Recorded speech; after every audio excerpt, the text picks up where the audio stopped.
Here's a small snippet of what Kentucky and Kenton County is all about. But one of the things that we wanted to add is that we have LDC modules in grades 6 through 12 in all of our schools.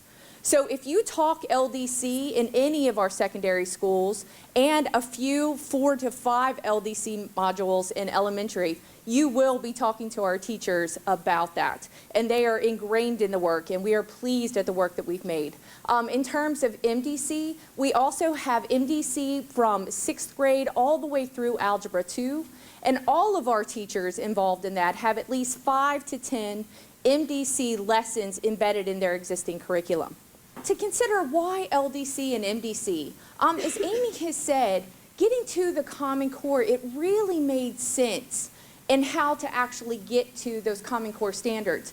But what we wanted to do is we wanted to have our teachers, in collaboration with us, really dig into the standards themselves and understand the shifts that existed with LDC and MDC. And then really consider what can we do differently in what we're currently doing to put these shifts in practice. And then what does that mean for day-to-day instruction? What does it mean for our teachers? And then reflectively, what does that mean for our kids and the impact it's going to have on them? Because again, we wanted to look at it from a day-to-day project, not just LDC and MDC modules, although of course that was our biggest catalyst and one of the vehicles to get us there. So now we're going to spend some time with you digging in more deeply into the shifts. One of the things I want you to notice about the math shifts is they're a little bit different. A lot of them really are a little bit more focused around what teachers are doing when they're planning. So when we think about focus, one of the things that we had to think about as teachers in a collaborative group is how do our curriculum maps and our pacing reflect that focus on the major work within each grade level? When we think about coherence, how does our approach to the individual concepts within the grade level, how does that really build coherence and connections across grade levels and then also within that grade level among topics? And finally, what opportunities are we giving our students to really experience rigor, to have that balance of procedural skill and fluency, application, and conceptual understanding? So for our teachers, these shifts are really apparent. But then you think about how does this really impact students? And I think where students see the shifts and how this is different is in the standards of mathematical practice. So how they're actually interacting with the math that they're learning. So when you think about the Math Design Collaborative, it was a really compelling way to address both of these shifts, both the teacher shifts and the student shifts. MDC is a set of lessons aligned to the Common Core in both content and practice. So it's a little bit different than LDC because the lessons exist already. They were written by the Shell Center.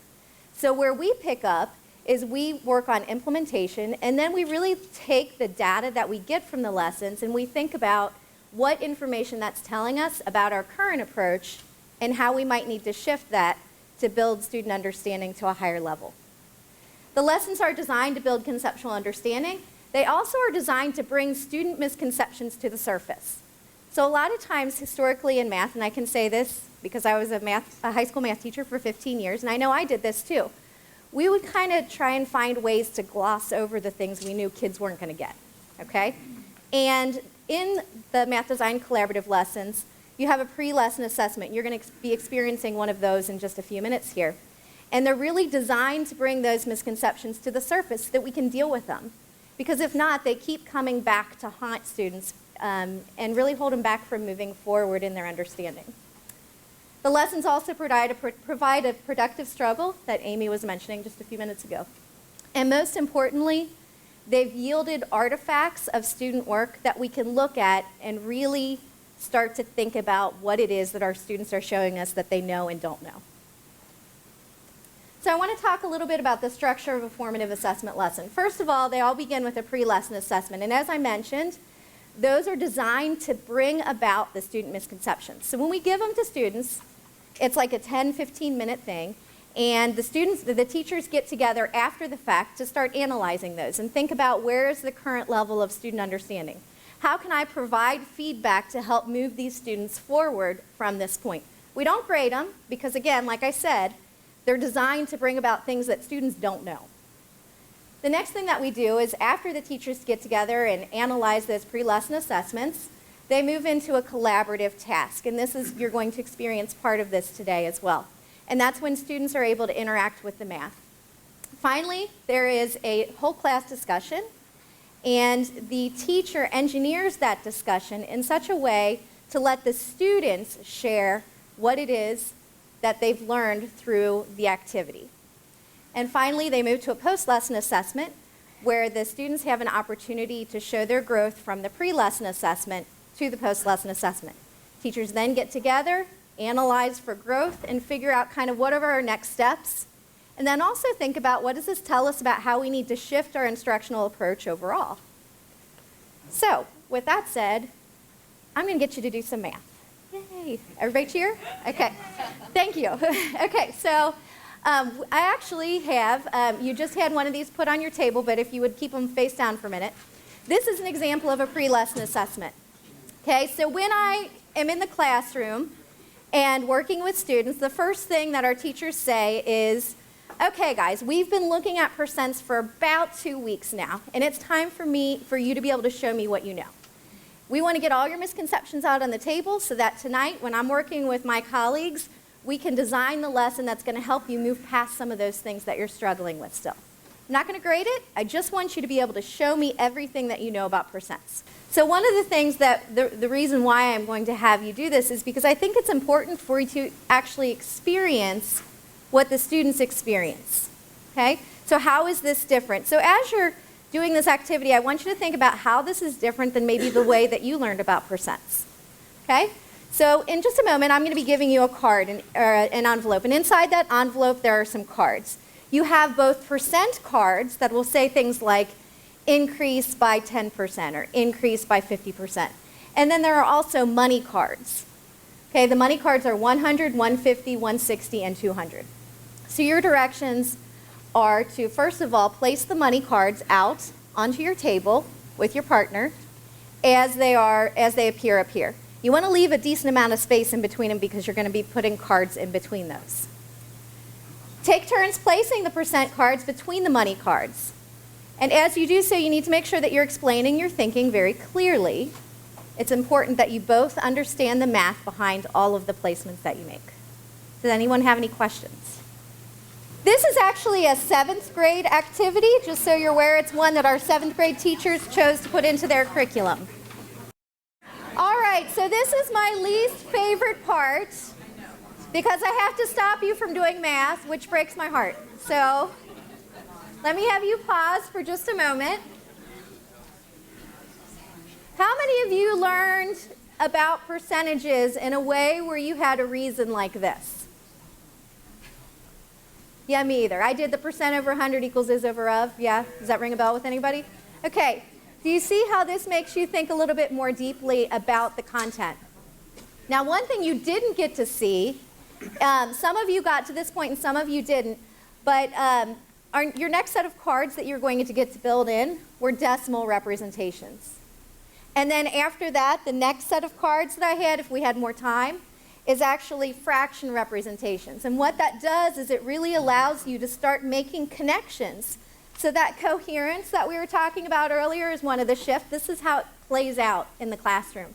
So they're starting to make some connections between the percentages, the fraction representations, and the decimal representations, and really starting to connect those things. Okay? So after you do the activity, then we would have a full class discussion. You would get a chance to go back to your pre-lesson assessment and make any improvements on that pre-lesson assessment. The group of teachers would get together that day after school, and they would actually look for growth. So I've kind of mentioned 3 different ways that we look at, 3 different ways that teachers are kind of supported in this work and the work that the teachers do behind it. So the first PLC that we do is we actually get teachers together and they work through the lesson from a student perspective, kind of like you just did here. Okay, but they would work through the whole lesson. And then they'd look at their standards and they'd start seeing, okay, how does this connect? How does this connect to the way we've approached the content in the past and how we might need to shift? So Missy mentioned earlier that in all of our courses from 6th grade through Algebra 2, we have at least 5 up to 10 formative assessment lessons placed within those curriculum maps.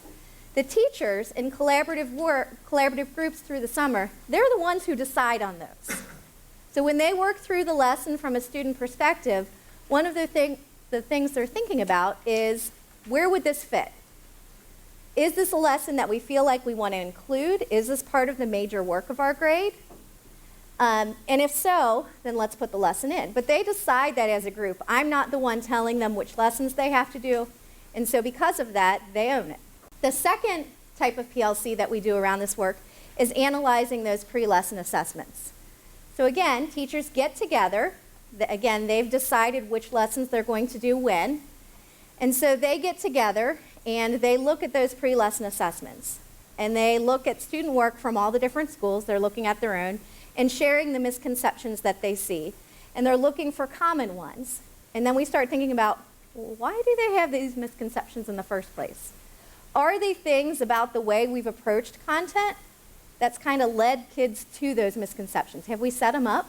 And if so, then we can start thinking about how can we shift our approach. Finally, the last PLC that we do around this work is looking at the post-lesson assessment. So analyzing the growth from the pre-lesson assessment to the post-lesson assessment. And again, thinking about, okay, so with this specific content, what are our next steps for the kids we have in our class now, but then also when we do this next year? How do we need to do it differently so we're constantly getting better and we're shifting instruction in a very real way toward what the Common Core is asking us to do? Because it's grounded in student work, and student work doesn't lie. So even though I might say, well, I covered that, why aren't they doing it? When you look at student work, that's telling you what that student understanding is, and it doesn't lie. And so that really has been a compelling way to look at the shift in instruction. I just wanted to show you this because you'll be seeing this afternoon, when you're working with teachers, you'll be assigned to one group. If you're assigned to one of the math groups, you'll see the 3 different math groups are doing the 3 different PLCs that I put up there. So you'll get to see one of those in action, or one of the literacy that Gary and Missy will be leading and talking about. But this is actually the growth tool that we use, and we can start to look at the beginning of a lesson, what percentage of our class had a misconception. And then by the end of the lesson, we can see what the growth has been, and again, that allows us to focus around what are the next steps for instruction. I hope that from this work, you can start to get a sense of, these shifts really being things that teachers are looking at behind the scenes. And then as a result, you see part of the instruction you just saw now, and a little bit later in the presentation, Missy is going to be showing some video, and I think you'll be able to see evidence of these shifts in that as well. The Common Core was so early in Kentucky. This was a really good way to look at it. And the nice thing about the math work is that the lessons are there. So there's no work ahead of time. There's initial training that the teachers went through, but there was really no design work ahead of time. That's really what was a great way for us to ground our thinking about how we needed to move forward. So the first time we did these, our students really struggled, and we started to realize it's because we're not asking them to work together very often. We're not asking them to critique each other's reasoning. We're not asking them to do things that they're not supposed to be able to do 100%, and we're not trying to bring misconceptions out so we can deal with them. And so all of that over the last 5 years has really been our work. So it's not a quick thing, but fortunately, because the lessons are there and they're out there free for everyone, it's a great place to start.